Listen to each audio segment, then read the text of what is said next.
Good evening, everybody. I'd like to call this meeting of the Hindley Homes and Royal Building Committee to order at 6:01 on October the 16th, 2024.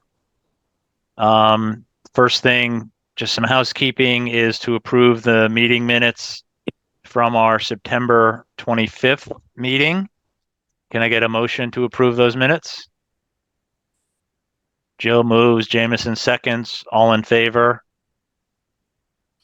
Aye, okay, unanimous. It does not look like we have anybody set up for public comment. I guess that's a function of it having not rained in about 2 months. So we'll take that as a win. I would thank the O&G AP and KG&D teams for arranging that. I think that helps a lot with the project schedule. Nothing really specific in the chair's report. It may make sense to just talk briefly about some mechanics.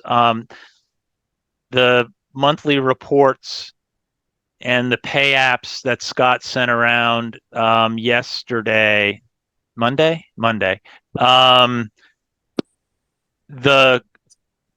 It's possible that those can be sent. Scott, correct me if I'm wrong. That those can be sent via AConnex. That's correct. But for that to happen, I think everybody who's on this call is on AConnex, but for that to happen, we need to get the rest of the committee and the other people that we want to see those reports also on AConnex. Do I have that correct? Yes. So, I guess the question is that the most efficient way to do that? I guess because there is a certainly on the monthly reports, there's a broader audience that we're sending those to. We're sending those to Dr. Adley. We're sending those to Kevin. I want to make sure, is it too cumbersome to get all those people on AConnex? I find it convenient because you get one email that says, by the way, you have messages in AConnex, log in and read them, as versus getting, additional emails with the PDFs. But I don't, I kind of leave that to Scott and the group as to what people think is the easiest and most efficient way to have that information delivered. And is there a benefit? Is there a reason why it's easier for you guys at O&G? So I'm pulling it out of AConnex to send it to you guys, right? Okay. Because all that stuff goes through AConnex. When I send out a payment application to Travis, so the pay apps go back and forth. I send it to Dave. Dave signs it. It goes back to Travis. He signs it, and at that point, the payment applications can just go right to you guys. I don't have to touch it again.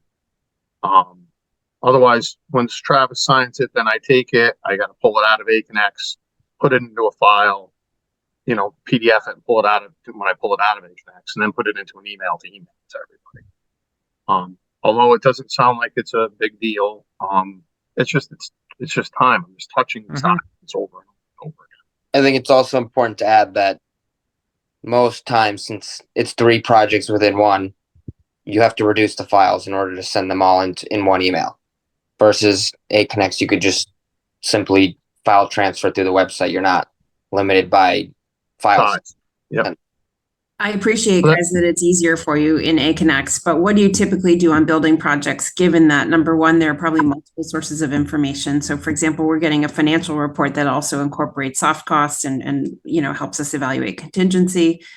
There could be other things coming from KG&D, potentially like supporting documents, maybe having to do with a change order.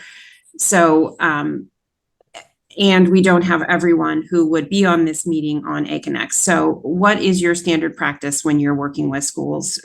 I respect the point that it's a little easier, but what do you usually do? It depends on the group that we're working with. Torrington, correct me if I'm wrong, Matt, you didn't put anything to AConnex, but it's like a 2-person building committee. Correct. And one of the building committee members is in the trailer daily. Correct. Yeah. In that scenario, the building committee member, one of them was, well, both of them actually would come into the trailer every day and spend an hour talking about the project, and they just preferred to do it through Outlook. So it's sort of just the preference of members that it's going to. I'm just sort of thinking of the breadth of the audience that has to get those reports, right? And what it would mean is it would essentially mean setting up a much larger group of people on AConnex to be able to do it, right? Matt, how much of a lift is that to do that? 1 to 2 minutes per person.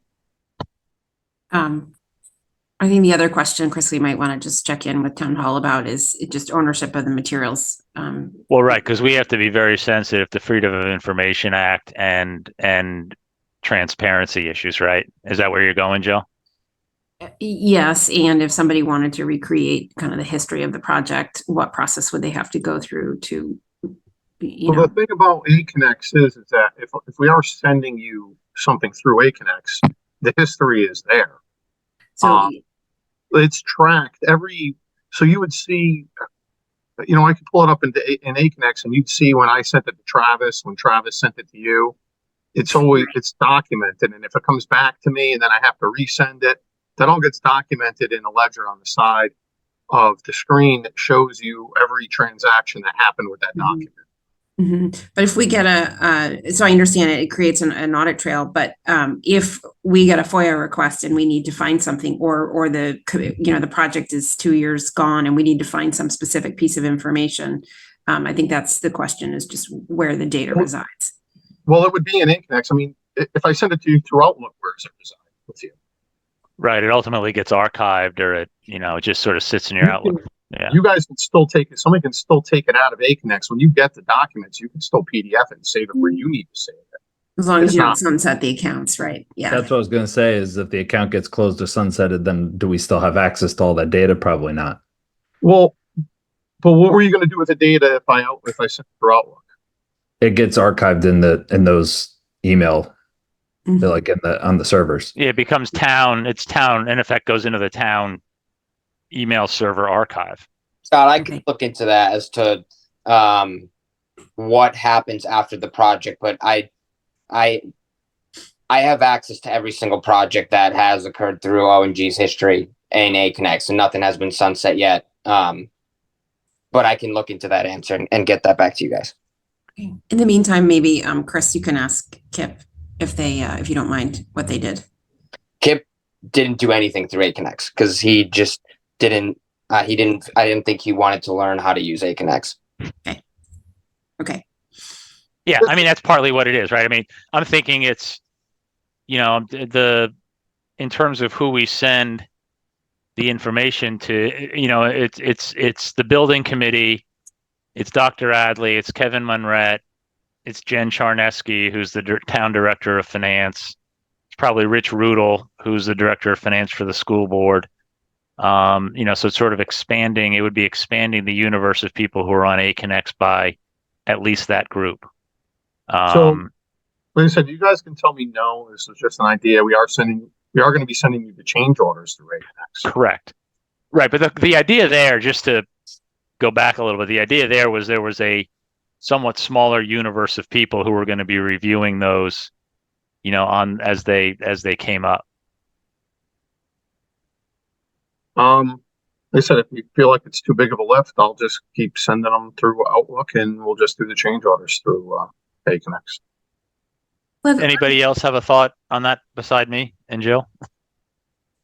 I see where you're going with this, Scott, and I can, like, me being more technology forward, I can get the concept of that probably is actually a better tracking system of accountability for everybody on both sides, us as the committee and the construction company as well. And probably will expedite getting things approved and moving forward, although I think we all have to vote on this stuff anyways, at least the stuff that you were just talking about, not the change orders. But at the same time, if it's only as good as the people using the tool or willing to learn how to use the tool, and if so, only a few people are willing to do so, then it becomes kind of a moot point anyway. So yeah, I mean, I'm not very technology forward, and I found it pretty simple. but Yeah. that's, So the stuff that we're talking about sending people, you're just opening a document. Like I'm sending you, if I'm sending you the report, I'm just sending you a report and you're going to open it and read it.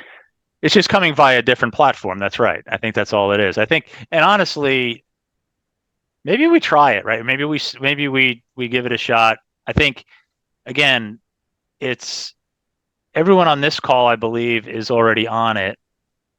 And I think Paige and Tom are already on it. Kevin and Dr. Adley, do you guys have a view on this one way or the other? Because you're two of the folks that we would need to add. Yeah, I just need to, I honestly just need someone just to show me how to use it, and I'll tell you if it's more of a hassle or not. Okay. We've used it in the prior projects, but I didn't use it. I didn't have a reason to use it. I was getting this stuff sent to me, so Right. and I don't need any more ambiguity. Like, so as long as it's straightforward, I'm sure it would be. Okay. I think we also just need to check with Jen Charneski what type of archiving they're requiring. Because if they want the pay apps to sit on our system in some capacity, then it's just as easy to have it go through Outlook. If they don't care, if it can sit in AConnects and they're fine with just getting it from APONG, that's fine. There just has to be a reliable way to harvest it. Yes, Sarah. Sarah, you were going to say? Sorry, to Jen's email earlier, the pay apps have all the information with the vendor names, so I don't think we should be posting those. No. Yeah, no, and I don't think AConnects makes it any more public. I don't think, I agree. We're not going to post all of that information, all that data. AConnects, I think, is only accessible. It's password protected, so it's only accessible to the people who create accounts. That's correct. I was just gonna say, does ONGAP have access? Is there like a OneDrive, since our Outlook and the town accounts are Microsoft based? Is there like a OneDrive that maybe you can upload the files to for the town's archive purposes and send them through AConnects? You're almost creating a scenario where you're just sending them via Outlook anyways, but if you still want to use AConnects for trackability and potentially just uploading these documents to a OneDrive, Right. solve that problem. Yeah. Well, Scott should probably answer that question, but then just backtracking a little bit, when we send, if it's just monthly reports, it would be no different than sending a link to, say, a OneDrive, a SharePoint, or a Dropbox download. Sure. When you open that link, you could open that notification from AConnects. It brings you right to the page where you can view or download the file itself. If the extent of use is only the monthly report, then that's all that's going to be required by anybody. So as a proposal to try to put a bow on this, how about I connect with Jen Charneski, get her input, unless she has an objection to it or a good reason not to, why don't we at least trial having stuff sent through AConnects, and if it's not working, we can pivot back. But I think I'd given you the names. I can send you an email with the names, but it's basically that additional group of people, Matt, that we would need to set accounts up for. Sure, no problem. Okay. And I could look into, I'm not 100% sure about the archiving part of it on our end, what type of access you guys have to AConnects after the project is completed. So I'll look into that.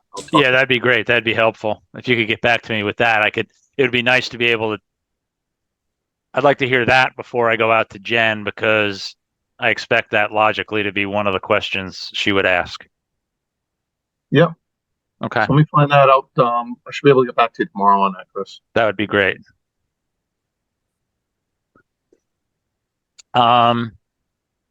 With that, Scott and Matt, can I turn it over to you guys to give us a quick download on progress on a school by school basis, where the work stands on each of the schools, kind of a Reader's Digest version of the last OAC?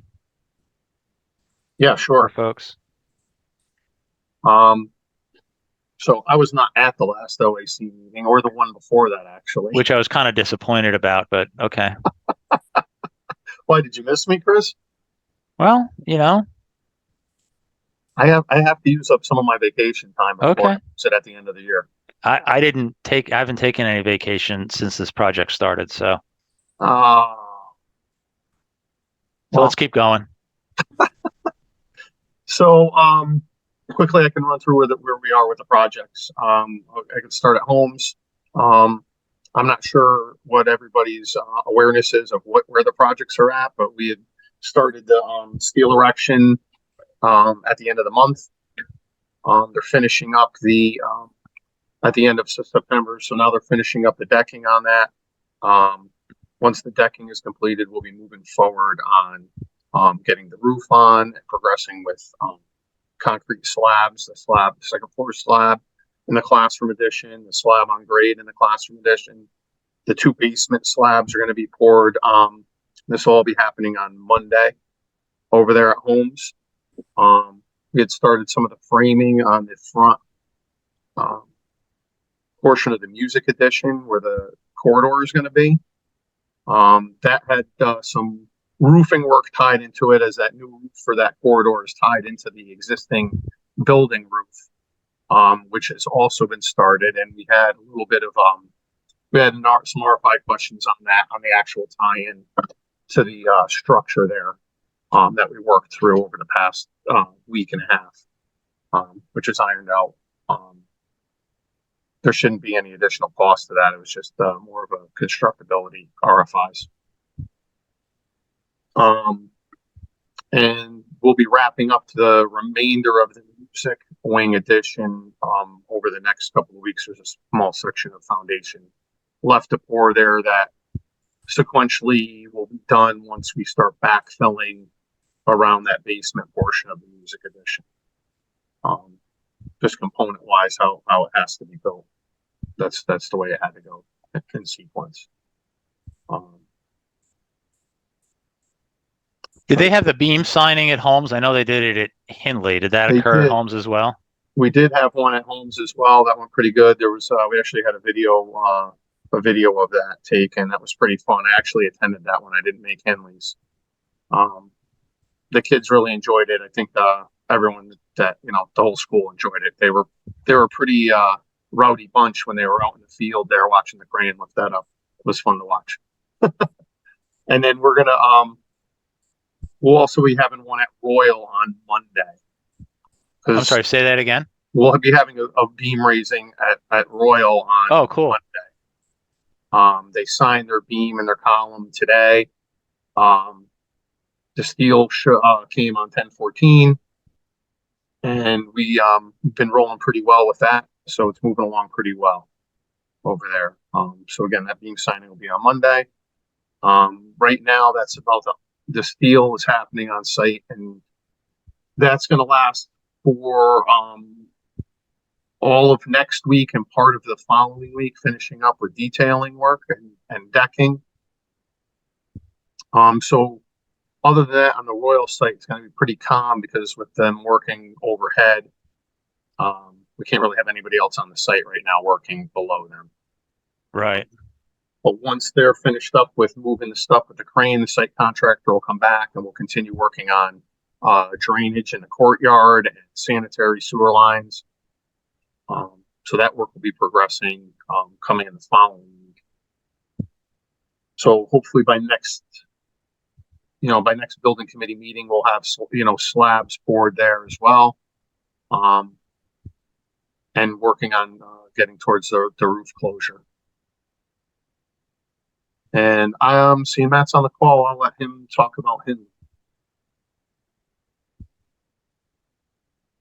Matt? Yes, sorry. At Hindley, we have finished the structural steel that has all been erected and detailed. The steel contractors doing decking.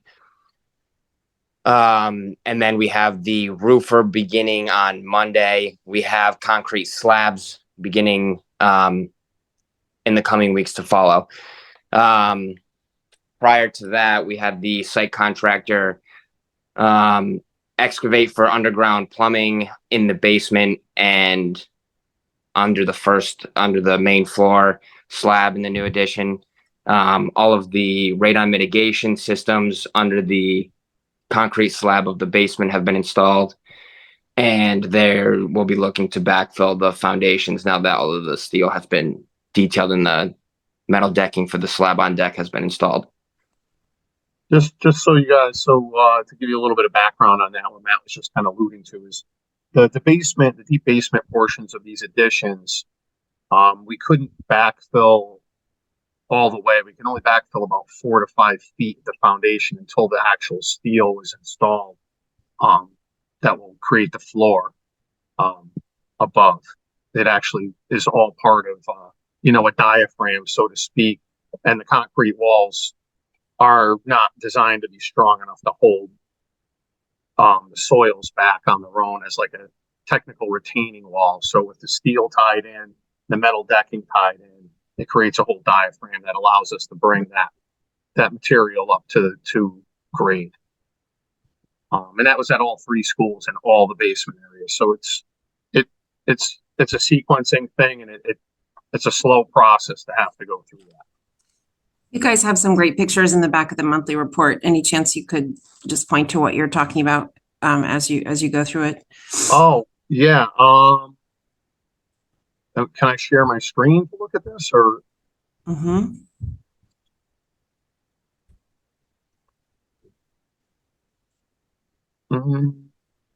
How am I sharing the screen here?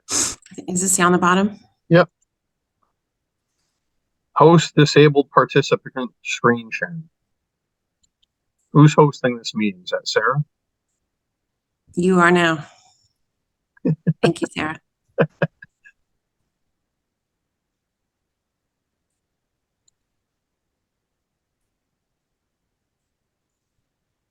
Can you guys see my screen? Mm-hmm. Let me see if I have a picture. So this is the deep basement portion of the Henley project. Steel, there's steel columns here, and there's beams that come across here, and then we put metal decking on this. So this area here, as you can see, it's partially backfilled, but we have to bring it all the way up to the top of the wall here. And that comes all the way around here and here. And that's the stuff that we had to wait until for the steel to be completed before we could do that backfill. Thank you. Yeah, no problem. It's helpful to see the pictures as you're talking about what's happening. Yeah, sure. It's like, I get it. We do this stuff every day, and we just talk about it like everybody knows. Or is walking it every day. Yeah. Yeah. Just while we're here, here's some pictures of the footings for the courtyard seat walls here at Henley. Cool. Yep. There's a machine down in the hole doing some backfilling over the piping that Matt was just talking about. And here's some more, there's some backfilling going on in the project. And we got some nice steel erection photos. So these pictures are from the 28th of September. A lot has happened since then. It's only been, 2 weeks, but there's a lot going on. It looks a lot different. Yep. Thank you. Yeah, no problem. In terms of timeline, sort of what big items can people expect to have happen over the course of the next couple of weeks?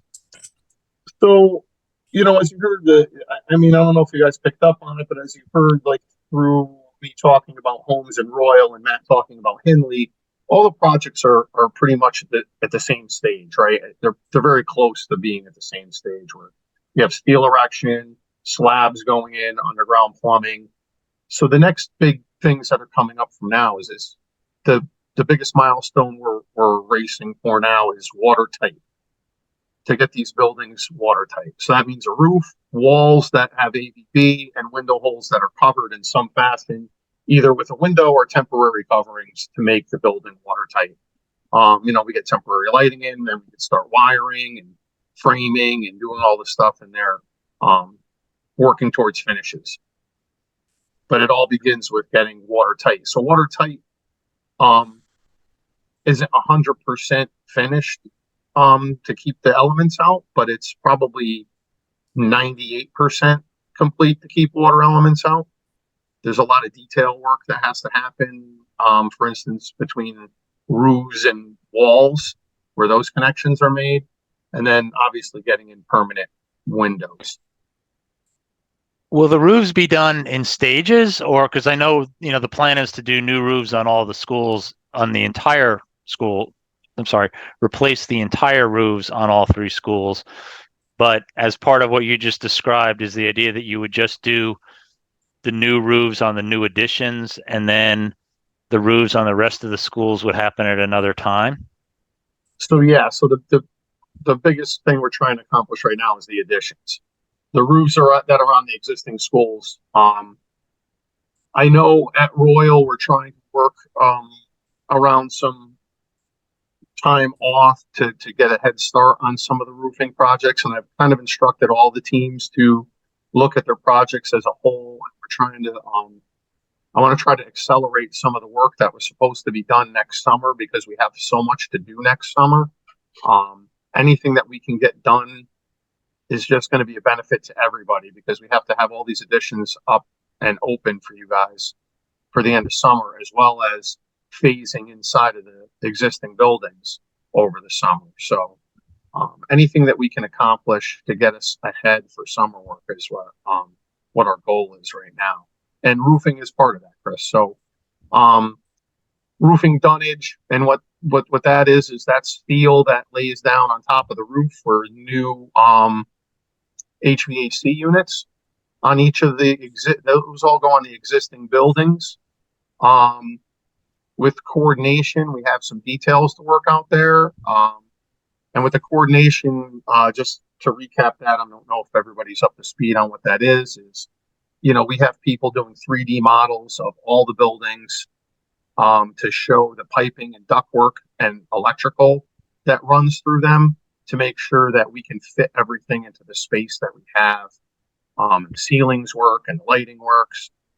And sometimes, it's drawn on a plan, but in real life, we have to maneuver some the ductwork kind of really drives that ship as far as where things are placed, because it's the biggest thing to go in, and they have to be certain sizes to move the air. So that affects the placement of some of the stuff on the roof. And with that placement, we have other factors to think about as far as the roof draining and getting the roof drains. So we're doing some work on that front as well to get that coordination done so we can get to the roofs on the existing buildings. So that's a long answer, Chris, about roofing. No, that's helpful. Thank you. And to add to Scott's point as well, there's work that cannot be done while school and children are in session. 2 of those things being steel and putting equipment on the roof, and roofing sort of corresponds to both of those activities, which is why Scott was saying we're planning to do as much as we can during breaks or during summer.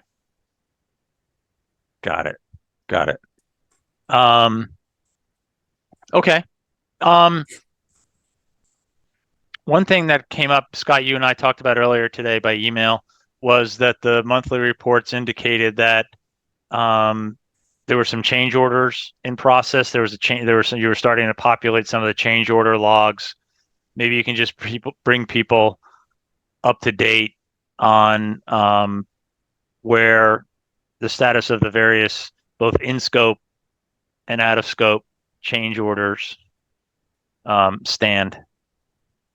So I have to create what's called a change event in order to create a change order. And a change event is it's basically a placeholder for any changes that come up in the project. And it could be, again, it could be a change that's an owner contingency. It could be a change that is going to go under CM contingency, or it could be a change where it's a back charge from one subcontractor to another subcontractor.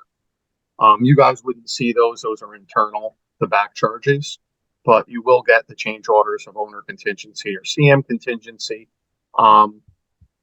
So right now I have change events made for the items that you saw listed in the agenda for our OAC meeting. Some of those are ready to be sent to you. I had some internal issues that I had to work through that I have now worked through, and so I spoke to Travis. I'm going to be able to get him some change orders by the end of the week. Some of the other ones, Chris, that I have listed there aren't completed yet. Is part of the change order process is I get a change order from the subcontractor. I have to review it and make sure that it's covering the whole scope of what the change is, to make sure that they're labor rates are correct, to make sure that they have the right quantities of what they're supposed to be giving us. That could be a lengthy process at times with the back and forth with the subcontractor to get that correct. So some of those changes are still in that process. And as soon as I have those wrapped up, I'll finish up those changes. Okay. Like I said, I probably have 5 for each project that are ready to go out now. And I'm going to get as many as I can to Travis by the end of this week, and the rest of them to by the beginning of next week. And then once we get caught up with these, we kind of got behind because of some of the issues I have. And once we're caught up with these, it will be, they're going to come regularly, more fluently, and just quicker. We won't be backed up. You won't be getting lumps, 4 or 5 or 6 at a time to look at for each school. They'll come across, 1 or 2 at a time. Okay. So is the expectation that we'll get at a meeting down the road here after you finish reviewing those and they've gone to the design team, that we're going to get a pretty big package of change orders that we're going to need to review and vote on? It's going to be kind of front loaded with a big, fairly good size grouping. Yeah. Yeah. Okay. So we should be on the lookout for that, and that's going to come to us via AConnex. That's correct. Okay. All right. And then, by the dollar amount, it depends. So, the cover sheet that we put together for, in fact, I could probably pull one up for you if you'd like. I'm sorry, say again? I could pull up one of the changes that I have made already that I haven't put into AConnex yet. Sure.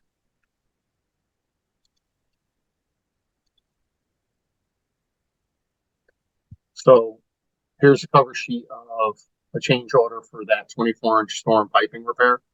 Right. Where we had to add the 2 structures and reroute that pipe. So this is what it'll look like. Has the change name up at the top. This was the change event that I was telling you about. So that's the number of what that is. This is just the internal contract number for us, the date, the cost, and if there was any schedule impact. And then this gives you a description of what this work was, and what we did. Like, this is tied to our 557 and then SK drawing 04 showing us what the work is. I sign it here, Travis will sign it here, and then based on the dollar amount, however many of you guys need to sign can sign in these areas. Yeah. I mean, I think if there's a big pile of them coming down the pipeline all at once, rather than, and we can talk about this internally, but rather than parsing them out, we'll probably vote on them as much of a package as we can, rather than, oh, well, this one only needs 1 signature. This doesn't need to be voted on. This one does need to be voted on. We might as well just do it. We might as well do them together for efficiency's sake once we have them all in one place. But we can talk about that as a matter of process when the time comes. And then, you'll have, you're going to have all the backup that goes along with it. You'll have the contractors, change order, with the breakdown of, right. Their labor, their materials, their equipment, showing where all the costs are, and so forth.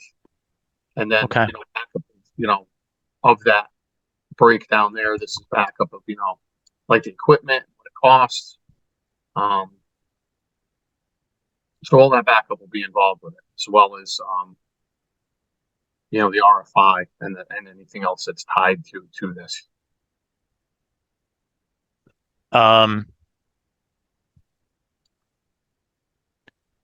Okay.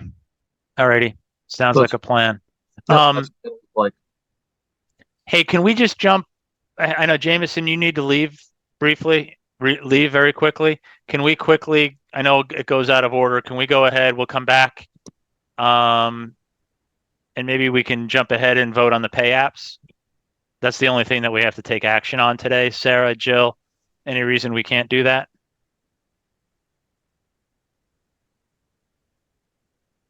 I'm not going to object. Go. Okay. So we can get Jameson out of here. So, Thank you. can I get a motion to approve the September pay application for Hindley Elementary School dated September 30, 2024 in the amount of $1,298,193.55. Sarah moves, Jameson seconds. All in favor? Great. Can I get a motion to approve the September pay application for the Holmes Elementary School project dated September 30, 2024 in the amount of $1,163,964.25. Sarah moves, Jameson seconds, all in favor? Passed unanimously. Can I get a motion to approve the September pay application for the Royal Elementary School dated September 30, 2024 in the amount of $1,018,453.95. Sarah moves, Jameson seconds, all in favor? Great. Bye, Jameson. Goodbye. Bye, Jameson. Thanks. Before we get into financial reporting in any more detail, anything from the principals or Dr. Adley or Kevin in response to Scott and Matt's status report? Nothing from my end. No. Nope. Paula, everything going okay at Holmes, Paula? Yep. Things are great. Thank you. Did Ross's iPhone drop off? Looks like it might have. Okay. Yeah. All right. Thank you. And just so you know, I'm going to need to jump off in a few minutes. We have a PTO meeting. All right. You have a very special guest at that PTO meeting, don't you? I do. Well, I'll be dropping off. That's right. Oh, I thought to be there, Doctor. Yeah. All righty. Scott, you better get going if you're going to make that. I did want to just open it to the group. Did anybody have any thoughts or comments on anything else that was in the monthly report or in the financial report that I'd sent around? The financial report is lagging the pay apps, Jill, if I have this right, by a month. So the financial report that Jen Charneski prepared does not reflect the September pay app that we just approved. It reflects the August pay app. I think, it looks like where we, in summary, we spent about 8.3% of the Hindley budget, about 7% of the Royal budget, and about 6% of the Holmes budget. I don't know how that equates to actual construction progress, right? Are we spending money at the same pace that the work's being done? I don't know if that matters or not, but that's kind of where we stand from a budgetary standpoint. Jen's report has a fair amount of detail on a trade by trade basis. So if anybody has had a chance to drill into that or wants to, and we can talk separately, we can do that. But I think that report was super helpful. Rob, any thoughts from your end on that? Yeah, thanks, Chris. So just a couple of thoughts on it. So if you guys remember the first one, it was kind of, I think it did a nice job picking up some of the columns. So what we try to do as a group is that first page is that summary page, right? That we had talked about. So it's kind of Right. right in your face, right? To say that, like, here's where we are. And then each other subsequent tab has the detail if somebody wants to look at it. And then each school as it is at the current stage. And sorry, let me just go to it while we're talking. And then we expanded some of it, if you guys take a look, between expended, encumbered, and pending, just to make it, I think, a little bit more robust in terms of reporting. So the Right. group, I think, did a nice job kind of asking questions and, this is what we'd like to see. And then in the long run, I know Jen's not on, but she did an amazing job putting this together. So this will be kind of the report going forward. I think it serves kind of about all our clientele, if that makes any sense. And for me and for people who are just kind of trying to get a quick snapshot, that summary page really does a nice job. Thank you to you and the team and to Jen Yeah, for sure.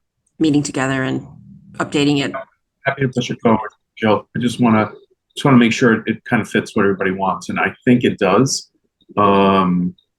Steve, you were, what do you think of it?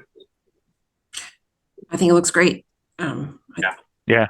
I think it's easy to follow. Yeah. It just kind of shows where we are on, and the one thing, sorry, I forgot to mention, is we try to break down soft costs and costs, right? So if somebody is saying, if we're going over under on something, what would it be? Clearly, it would probably be construction, but at least this will spell it out. We met, the Board of Finance met last night, and the one thing I kind of thought about afterwards was I never kind of got input from Dan. Like Dan Baumgartner, was the Oxbridge rep, Board of Finance member on the Oxbridge committee. Those guys did a great job. I don't know if you guys heard it or not, but I think they're coming in $10 million under, which is pretty amazing. So I might just pick his brain. I thought about it afterwards, and just show him what we do. I want to see what they developed, and then show them what we developed. It should be, in line, if that makes any sense, or about the same methodology. But I'll just kind of run it by Dan, see what he thinks, and/or grab what their final report looks like. I think it's a hell of an accomplishment to have such a gorgeous building, and then to come that far under is quite a home run for that entire team, and especially Kip Coons, who kind of drove it to completion. So it was great. I feel like I need to cut my camera off now. Puts a little pressure on me. All of us. I think it was meant to, Scott. I think it puts pressure on all of us, Scott. That is the numbers guy over there. It was really good, and I know we'll do a good job, and looking forward to once again work with the team. Happy to help, and yes, they are, of course, very different projects. It's not a new build. It's a renovation. It's 3 projects versus one. But of course, Scott, you're going to do wonderful things so that we also get a glowing review. Thank you in advance. Smiling in 2 years from now. No, I really appreciate. Sorry, go ahead, Rob. Sorry, Jill. Go ahead. Sorry, finish your thought. I really appreciate that you guys pulled out the soft costs and the contingency in a way that's easy for the committee to follow, because that's, from a decision-making perspective, those are the numbers we'll be tracking when we're expecting construction because of the structure of the project to come in on budget. But of course, when we have to hit change orders, it's easy to manage the way you all have set it up. So thank you. You're welcome. And Scott, I know you've probably taken a look at it. Hopefully it makes sense to you, and it was everything we had kind of talked about as a group. If there's anything missing, let us know. Yeah, no, I think it looked good. I where we started and then where we ended up, right? We did a few tweaks to it, and I think it definitely made a difference. Yeah, home run. Thank you. Thanks, Rob. Great.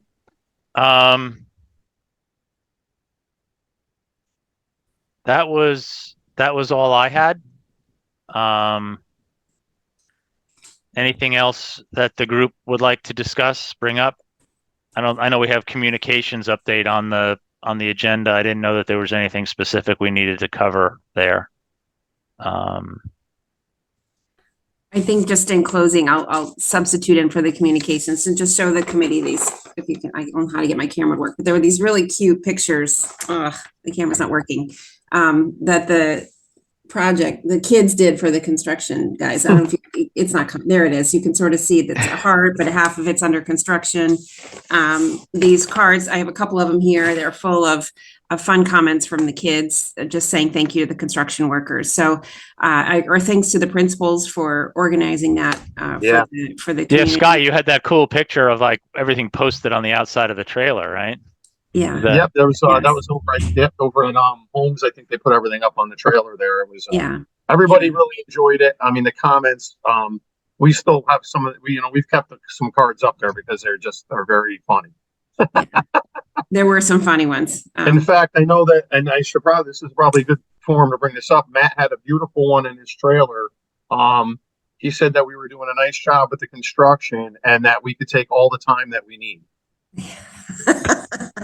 I think we need to put him in charge. No.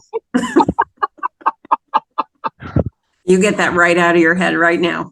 Yeah, right now. Exactly. Yeah, many thanks to fourth grader Logan. Thank you, Logan. Oh my God. Yeah, we got a good kick out of a lot of the cards. They were pretty nice. It was fun. That's great. Paula, will you pass on our thanks to all the principals? Absolutely, I will. And I think it was really nice because the construction team became humans to the kids. They actually were thinking about them as people in a really nice way. So I think it worked out really nicely. So yes, I will pass along the thank you. Thank you. They were great to read. A lot of the kids were concerned about the heat. They really enjoyed watching us. They had a lot of questions in the cards about, the big holes and the big machines. So it was a lot of fun to read through those. Very cool. Yeah. Good. Anything we can do to help you feel better. Yeah. All right. Awesome. With that, can I get a motion to adjourn? Rob moves, Jill seconds. All in favor? Hopefully Paul's okay with adjourning. Yes.